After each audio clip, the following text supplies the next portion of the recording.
নমস্কার বন্ধুরা এই ভিডিওটাতে বলবো কিভাবে আপনি ট্রেডিং ভিউয়ে পেপার ট্রেডিং করতে পারবেন। এর জন্য সিম্পলি আপনি ট্রেডিং ভিউ অ্যাপটা ওপেন করে নেবেন।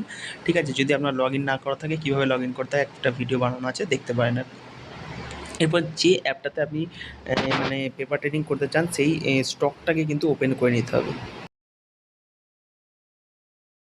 ইউএসডি আয়নারের যে স্টক আছে এটা আমি ওপেন করে নিলাম। এরপর এখানে কিন্তু উপরে বাই সেলের একটা বাটন আছে, এই বাই সেলের বাটনটা কিন্তু আপনার অন করা থাকতে হবে, এটা কিন্তু আপনাকে মাথায় রাখতে হবে। ঠিক আছে, পেপার ট্রেডিং আমার অলরেডি কানেক্ট করা আছে, আমি ডিসকানেক্ট করে একবার দেখিয়ে দিচ্ছি কীভাবে করতে হবে।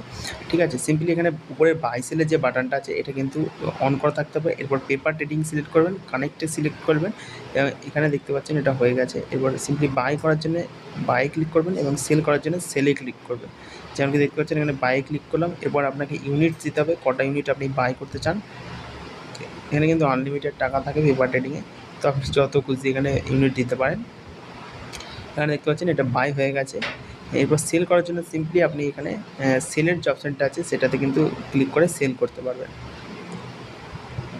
ঠিক আছে, সেলের বাটনতে ক্লিক করবেন, সেলে ক্লিক করবেন, এখানে কিন্তু সেল হয়ে গেছে। তো এইভাবে কিন্তু আপনি ট্রেডিং ভিউয়ের যে অ্যাপটা আছে সেটাতে কিন্তু পেপার ট্রেডিং করতে পারবেন। ভিডিওটা পছন্দ হলে লাইক, চ্যানেলটাকে সাবস্ক্রাইব করে দিয়ে অবশ্যই যাবেন। দেখা হচ্ছে পরের ভিডিওতে। আপনি যদি পেপার ট্রেডিং সম্বন্ধে ট্রেডিং ভিউয়ের আরও ভালোভাবে জানতে চান তাহলে কিন্তু নিচে কমেন্ট করে দেবেন, একটা ভালো বড় ভিডিও বানিয়ে দেবো।